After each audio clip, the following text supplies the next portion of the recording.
예언 하나 할게요. 지금 11월이잖아요. 네. 한 달 뒤면은 배송 서비스 보실 거예요.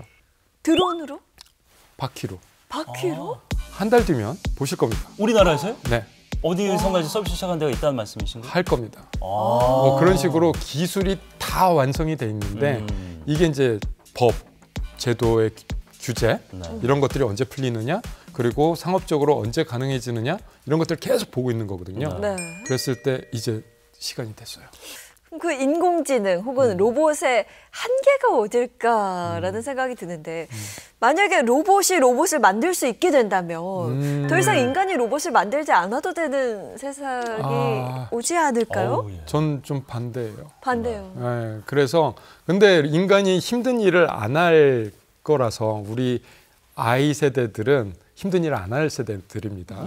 로봇들이 할 세대들인데 이때 되면은 로봇 만드는 직업을 인간이 한다? 되게 이걸 왜 인간이 해? 뭐 이런 생각을 우리 아이들은 할 거라고 생각을 해요. 그러면 로봇이 로봇을 만들 텐데 네. 그걸 이제 번식이라고 불러요. 그렇죠.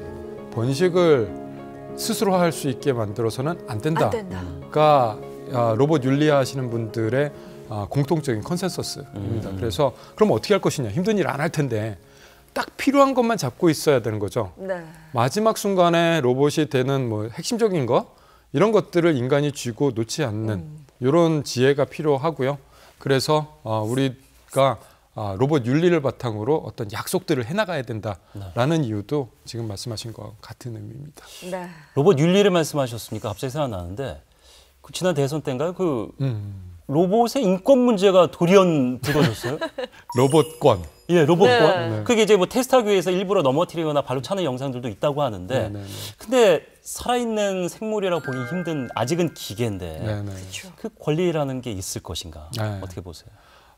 굉장히 민감한 부분이고 이런 것들을 유럽에서 좀 잘해요. 예. 어디까지 우리가 로봇의 권리를 인정할 것인가?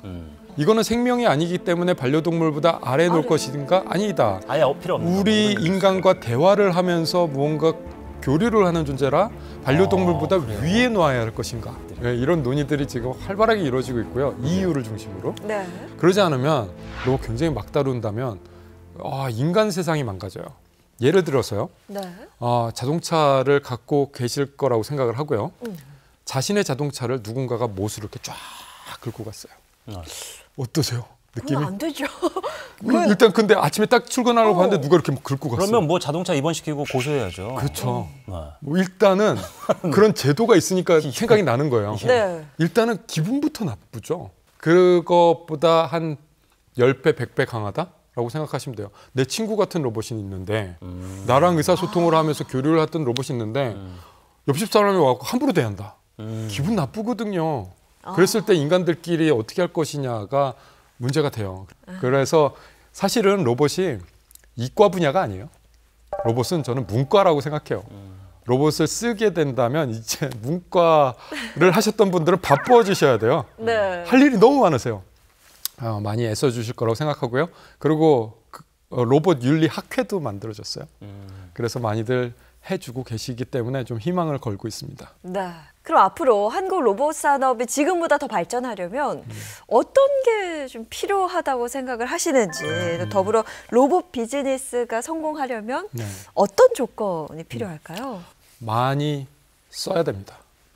로봇이 실험실에서만 있어야 되는 게 아니라 로봇을 실제 생활에서 많이 써보고 어떻게 써야 되는지 데이터가 쌓여야 돼요. 그게 가장 필요하고 그렇게 해서 시장을 만들어가는 것, 그리고 시장에서 증명해내는 것. 그렇기 때문에 로봇을 많이 써주고 그리고 그 로봇에 대해서 피드백을 강렬하게 해주시고 이게 우리 로봇 산업을 일으키는 가장 기초적인 원동력이 될 거라고 생각합니다. 예. 네.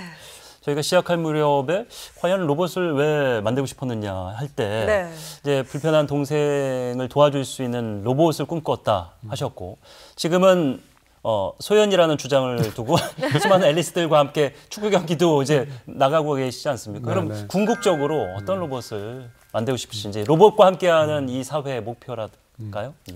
해리포터 영화 보셨어요? 예. 네. 좋아하시나요? 예, 네, 예. 그럼요. 거기서 좋아하는 캐릭터들이 다들 있으실 텐데 네. 제가 제일 좋아하는 캐릭터는 도비예요. 도비? 오. 집요정 도비. 아. 주인공 곁에서 네. 마법을 수행을 해요. 그리고 밥도 만들어주고요. 네. 각종 일들을 막 다 해줍니다. 그러고선 사라져요. 존재하지 않는 것처럼 보이고 조연처럼 보이지만 굉장히 큰 능력자이고 그들로 인해서 나의 능력이, 인간의 능력이 배가 되는 이런 세상. 네. 그래서 도비 같은 로봇을 만드는 것이 저의 꿈입니다. 나중에 양말 하나 가지고 도비는 이제 자유예요 하면 어떡하죠? 그 그것도 곤란한데? 양말을 잘 컨트롤할 수 있는 약속을 해야겠죠. 네, 아유 좋습니다. 마지막 질문 드리도록 하겠습니다. 아마 앞으로 시간이 지날수록 로봇 공학자가 되려는 후배들이 더 많아질 거란 생각이 들거든요. 네. 어떤 준비와 노력을 해야 된다고 생각을 하시는지요? 로봇 공학자 되려면 뭘 해야 돼요? 수학 잘해야 되나요? 과학 잘해야 되나요?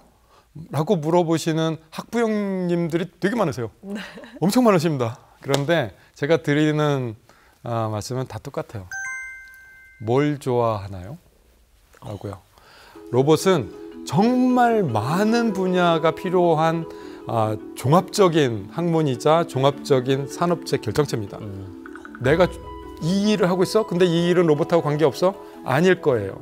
로봇하고 관계가 있습니다. 그렇기 때문에 로봇공학을 꿈꾼다 이렇게 한정짓지 않았으면 좋겠고요. 너는 네가 하고 싶은 것을 로봇하고 연결시켜봐 라고 얘기를 하고 다닙니다.